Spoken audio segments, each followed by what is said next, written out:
વાત તું મારા છોકરા વગર 5 મિનિટ હું છેટો નતો મુક્તિ મારા છોકરાને તો છોકરાને હું બચાવવા ગઈ પણ છોકરો बचाई ना सकी। पूजा बोली कि अभी पापा 1-2 महीना बाद में मेरे पास ही आ जाने का है तुमको। जो मैंने देखा किसी को लास्ट मैसेज आया था उनका कि टेक ऑफ होने वाला है, अब नेटवर्क नहीं आएगा, मैं पहुंच के कॉल करूंगी। सोचा तो नहीं था कि भाई इस तरह से पूरा इतना बड़ा हादसा होने वाला है।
प्लेन गिरा हुआ था तो आजू बाजू लोगों के शरीर के अलग अलग अंग पड़े हुए थे, कोई हाथ मिला, कोई पैर मिला, कोई सर अलग पड़ा हुआ, तो उसको उठा उठा के हम स्ट्रेचर में ले जा रहे थे। वो मैंने जिंदगी में पहली बार देखा था। वो सब धुआं था, बॉडी और सब नीचे गिरी हुई थी।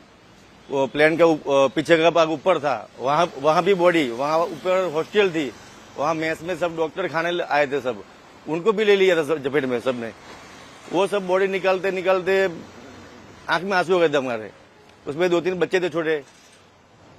वो तो बहुत बड़ी दुर्घटना थी हमारे लिए। उस दिन मेरी बात सुबह से वो निकले तब से लेके चल ही रही थी। अगले मतलब मेरी वाइफ से बात चलती ही रही थी। उस दिन 1:33 को लास्ट मैसेज आया था उनका कि टेक ऑफ होने वाला है, अब नेटवर्क नहीं आएगा, मैं पहुंच के कॉल करूंगी। तो मैंने बोला ठीक है, तो आप पहुंचो, मैं तब तक मैं वहाँ पे पहुंच जाऊंगा और आ जाऊंगा। मैंने बोला शांति से आना, कोई बात नहीं है, मैं वहाँ पे आपका इंतज़ार करूंगा।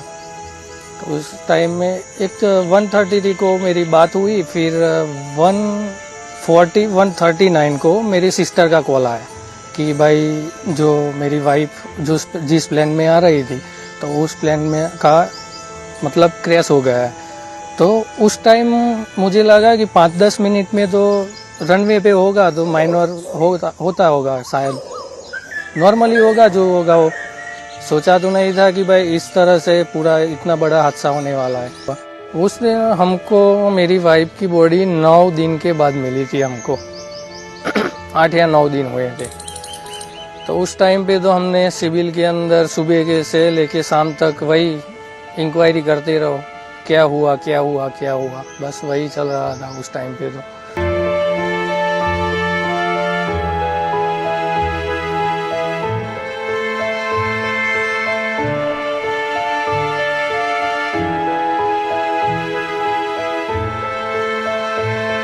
पूजा को ऐसे कर भाई थोड़ा लेट जाए, 10 दिन रह के जाइए, ऐसा था। और थोड़ा इधर उसका काम था तो वो काम निपटा के निकलते, ऐसा बोला। तो कौन सी मेरे को तो पता ही नहीं था कि उन लोगों ने 1 तारीख की टिकट वापस ली है, लेके ही आया था आने जाने की। फिर यहाँ के उसने कैंसिल कराई थी, 12 तारीख को ली थी। पासपोर्ट निकाला, तत्काल में निकाला, 3 दिन में पासपोर्ट मेरा आ गया था।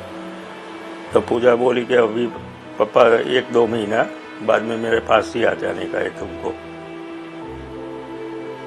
सब तैयारी करके गई थी। अभी पासपोर्ट भी ऐसे ही वैसा पड़ा है। मेरा संबंध तो बाप और दीकरी का जैसा था। बोलता हूँ ना, वो आई तो उसकी मम्मी की मेरे को याद नहीं आती थी जब से मेरे घर में आई। जब से पूजा मेरे घर में आई ना, तब से उसकी मम्मी को मैंने एक दिन याद नहीं किया है, कहीं याद भी नहीं आई है। इतना वो रखती थी मेरे को, तो उसकी कमी मेरे को नहीं हुई। ऐसा कोई किसी को ना मिले ऐसा वक्त जो मैंने देखा, किसी को ना। 20 रुपये का भाड़ा मिला साहिबाग राजस्थान हॉस्पिटल का। मैंने बोला मैं भाड़ा उतार कर आता हूँ, तब तक तेरी मम्मी को तू टिफिन खिला के आ जा। बोल के अच्छा पापा, टिफिन लेकर आया और मेरी बीबी यहाँ पे चाय की, सीता बहन चाय की किटली चला रही थी। उसने खाया और खा के लड़का सामने साइड में सो गया थोड़ा। वैसे ही प्लेन आया ना, वैसे ही ऐसा टूटा ना वहाँ से होके यहाँ पे भटका। जो पड़का था ना, वो लड़के के ऊपर ऐसे गिर गया। जैसे लड़के के ऊपर गिरा ना, तो लड़के को उठने का कोई चांस ही नहीं मिला। और जैसे स्पॉट हुआ, स्पॉट इतना हुआ कि सब धुआं निकलने लगा। लड़के को उठने का मौका ही नहीं मिला। सीता बहन वहाँ पे मेरी घेर दी, बचाने गई, लेकिन उसके ऊपर जो पेट्रोल का जो बॉक्स है ना, तो उसकी जाने की हिम्मत ही नहीं है। पूरा वो भी जल गई, अक्का पूरा आई। તો છોકરાને હું બચાવવા ગઈ પણ છોકરો બચાઈ ના શકી હું તો બધી પબ્લિક ભેગી થઈ ગઈ તો હું દોડતી હતી છોકરાને બચાવવા પણ બચાઈ ના શકી। પછી બહુ આગ આવી તો હું દોડીને પાછી પડી। વચ્ચે ગાડી આવી ગઈ, મને હું એકદમ પાછી પડી ગઈ। બધી પબ્લિક ભેગી થઈ ગઈ તો મને પબ્લિક વાળા બધા આ સાઈડ આવી જો કે તમે તો રાત દિવસ એના જ વિચાર આવે છે સાહેબ। મને ઘરમાં બી નથી રહેવાતું, મારા છોકરા વગર 5 મિનિટ હું છેટો નતો મુકતી મારા છોકરાને। મારા છોકરા વગર મને નથી ગમતું, મને રાત્રે બી ઊંઘ નથી આવતી। હું ઘરમાંથી બહાર નીકળી જાઉં છું, કેમ કે હું 20-22 વર્ષથી હું ચાની કેટલી ચલાવતી હતી અને મારા છોકરા વગર નહીં ચાલતું મને।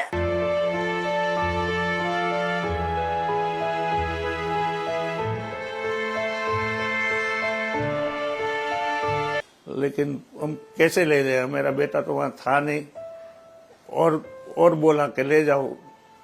तो जिस दिन मैं गया तो हमें उसका प्रूफ मांगा, तो प्रूफ में मेरे एक्टिवा का सेशन नंबर दिया है उसने, इसलिए हमको मानना पड़े।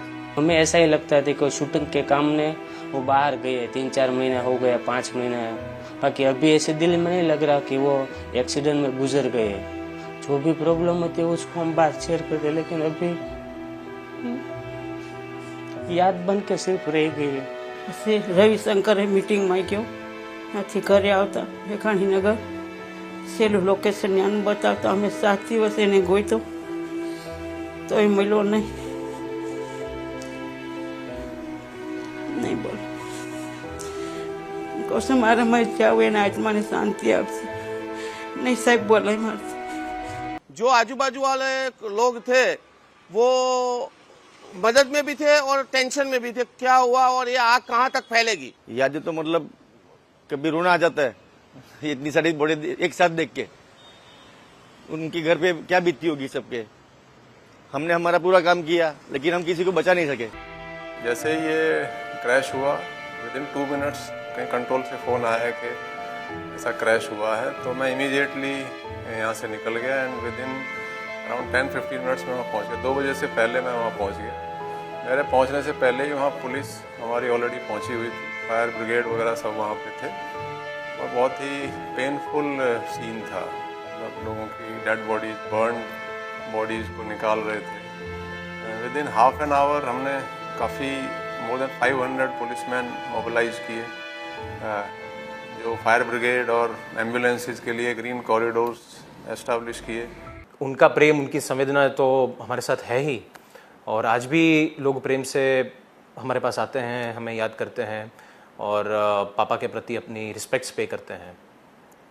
और वो विचारों से, आदर्शों से, मूल्यों से पापा अभी भी सबके मन में, हृदय में जिंदा है।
આવા પ્રકારના વિડીયો તમને જોવા ગમતા હોય તો હોટલાઇન ન્યૂઝ ચેનલને લાઇક, શેર અને સબસ્ક્રાઇબ કરો.